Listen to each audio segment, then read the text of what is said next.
बिस्मिल्लाहिर्रहमानिर्रहीम। Voice of crime में मैं हूं आपका मेज़बान शकील करार। आज पाकिस्तान समेत दुनिया भर के लोगों ने देखा कि पीटीआई के कारकुनों ने वज़ीर-ए-आज़म के एतमाद के वोट देने के दौरान में किस तरह वो रेड जोन में दाखिल हुए और एहसन इकबाल के साथ क्या हुआ, मरियम औरंगज़ेब के साथ क्या हुआ, वो पूरी दुनिया ने देखा। जहाँ कुछ सवालात जन्म लेते हैं कि उसमें कहाँ पर क्या क्या हिकमत अमली नहीं अपनाई गई और क्या क्या चीज़ें इग्नोर की गई। सबसे पहली बात तो ये कि इतलात थी स्पेशल ब्रांच के पास कि पीटीआई के कारकुन आज वज़ीर-ए-आज़म के वोट लेने के वक्त जो है वो पार्लियामेंट के सामने एक्सप्रेस चौक में इकट्ठे होंगे, जिसके लिए जो एक्सप्रेस चौक और डी चौक के दरमियान में जो गेट है वो बंद करके वहाँ पर खारदार तारें भी लगा दी गई थी ताकि कारकुन आगे ना आ सके। लेकिन इस दौरान में पार्लियामेंट लाजिस के सामने, जो कि पार्लियामेंट हाउस के बिल्कुल सामने है, अरकान कौमी असम्बली की रहायशगाह है, उसके सामने मरियम औरंगज़ेब, एहसन इकबाल और मुर्तज़ा जावेद अब्बासी जो है वो इस वहाँ पर मौजूद थे। लेकिन उनके साथ उनके कारकुन भी थे और उस दौरान में कुछ पीटीआई के कारकुन दूसरे रास्तों से वहाँ पहुँच चुके थे। पुलिस और रेंजर्स के एहलकार तैनात थे, लेकिन फोकस जो था वो सिर्फ पार्लियामेंट हाउस था और पार्लियामेंट हाउस के अंदर गेट नंबर 1 पर और बाहर का जो गेट है ज़ीरो गेट, वहाँ पर भी एहलकार तैनात किए गए थे ताकि कोई भी सियासी कारकुन किसी जमात का भी वो अंदर ना जा सके, पार्लियामेंट हाउस में दाखिल ना हो सके, कोई हल्ला गुला ना कर सके। लेकिन इस दूसरी तरफ एक स्पेशल ब्रांच के ज़राए के मुताबिक रिपोर्ट ये थी कि 1 से 2,000 मैक्सिमम पीटीआई के कारकुन एक्सप्रेस चौक में इकट्ठे होंगे। लेकिन आज जिस तरह कारकुन इकट्ठे हुए और वो तमाम तर रुकावटें तोड़ के गेट को फलांग कर, गेट को खोल के पार्लियामेंट हाउस के सामने, पार्लियामेंट हाउस के गेट तक पहुँचने में कामयाब हुए, तो उनकी तादाद देख के लग रहा था कि स्पेशल ब्रांच की रिपोर्ट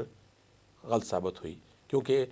मौके पर मौजूद जो कारकुन हैं उनकी तादाद 5,000 से ज़ायद हो चुकी थी, जिसमें ख़वातीन भी शामिल थी और वो केपीके और मुख्तलिफ़ इलाकों से वहाँ पर पहुँचे थे। गाड़ियों की एक लाइन लगी हुई थी एक्सप्रेस चौक में और उस पर ये साबित हुआ कि स्पेशल ब्रांच की जो रिपोर्ट थी वो गलत साबित हुई कि उन्होंने इस पीटीआई के कारकुनों को जो एहतजाज था या उनका वज़ीर-ए-आज़म के साथ अज़हार यकजहती था, उसको अंडर एस्टिमेट किया और उसको 1 से 2,000 कारकुन करार दे दिया। दूसरी जानिब क्या ये भी कहा जा रहा है कि क्या ये पुलिस की किसी हद तक पीटीआई के कारकुनों को रियायत दी थी कि वो रेड जोन में पार्लियामेंट हाउस के सामने पहुंच जाएं, जबकि दूसरी तरफ पार्लियामेंट लाज के सामने भी नून लीग के कारकुन सुबह से वहाँ पर मौजूद थे और लीडरान भी पहुँच गए। तो ये तमाम तर चीज़ें देखा जाए तो नज़र आ रहा है कि पुलिस ने वो इंतजामात या वो रुकावटें खड़ी नहीं की जो अमूमन सियासी कारकुनों या सरकारी मुलाजमीन के एहतजाज के वक्त होता है, क्योंकि रेड जोन में जो हाई सिक्योरिटी जोन है यहाँ पर किसी किस्म के मुजाहरे पर पाबंदी है और 144 नाफिज है। लेकिन उसके बावजूद आज पीटीआई के कारकुनों ने अपनी धरने की याद ताज़ा कर दी। वही तराने, वही नगमे, वही नारेबाजी और वही सब कुछ पार्लियामेंट हाउस सामने होता रहा। एक तवील जो है, एक लंबा पीटीआई का झंडा भी लहराया गया और उसके बाद ख़वातीन मर्दों ने अपने अपने अंदाज से अपना वज़ीर-ए-आज़म के साथ मोहब्बत का जो इजहार किया। लेकिन इस दौरान दो चीज़ें इंतहाई नाखुशगवार हुई। एक तो पुलिस की नाकस हिकमत अमली, एसएसपी ऑपरेशन जो है वो इस हवाले से वो इंचार्ज थे इस तमाम मामलात के, तो वो इन चीज़ों को प्रॉपर तरीके से डील करते नज़र नहीं आए। एक तो था वाक़या, बड़ा नाखुशगवार वाक़या हुआ है जिसकी जितनी मज़म्मत की जाए कम है, वो है साबिक़ वफ़ाक़ी वज़ीर दाखिला एहसन इकबाल पर किसी ने जूता फेंका। जूते फेंकने वाले की इतनी रश में निशानदेही ना हो सकी, लेकिन पुलिस अपने तौर पर तलाश करती रही है और ये शुक्र है कि ना वहाँ पर कोई तसादुम हुआ, लेकिन इस हद तक नहीं हुआ कि कोई खूनरेज़ होता। ख़तरात मौजूद थे। पुलिस ने अपनी एसएसपी ऑपरेशन ने अपनी प्रॉपर जो है वो हिकमत अमली नज़र की नज़र नहीं आ रही थी कि उन्होंने इसके तसादुम को रोकने के लिए क्या इक़दाम किए थे। अगर वहाँ कारकुन जो गुत्थम गुत्था भी हुए हैं और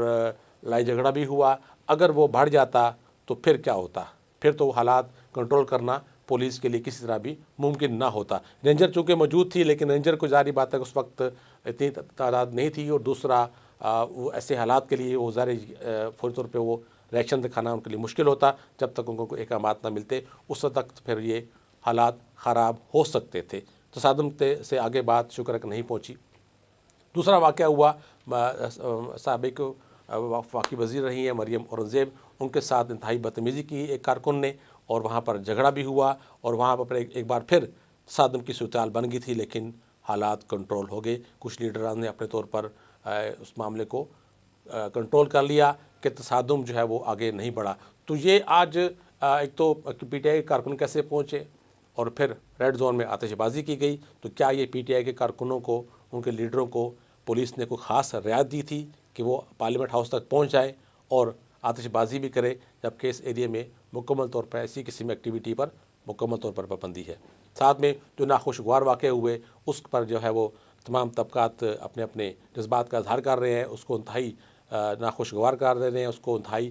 ناپسندہ کیا جا رہا ہے کہ اس طرح لیڈران پر جوتے پھینکنے کی روایت ہے اور اس کو آگے نہیں بڑھنا چاہیے، کیونکہ سیاست میں ایک دوسرے کا احترام جو ہے وہ لازم ہوتا ہے۔ تو یہ آج کی صورتحال تھی کہ جس طرح پی ٹی آئی کے کارکن جو ہے وہ تمام تر رکاوٹوں کو ہٹا دیا گیا، نفری اتنی نہیں لگائی گئی، تعینات کی گئی تھی جتنی ہونی چاہیے تھی، اور اس سے پہلے جو رپورٹ تھی کہ متوقع طور پر کتنے کارکن آ سکتے ہیں وہ بھی غلط ثابت ہوئی۔ اگلے پروگرام تک کے لیے اجازت دیجیے، اللہ حافظ۔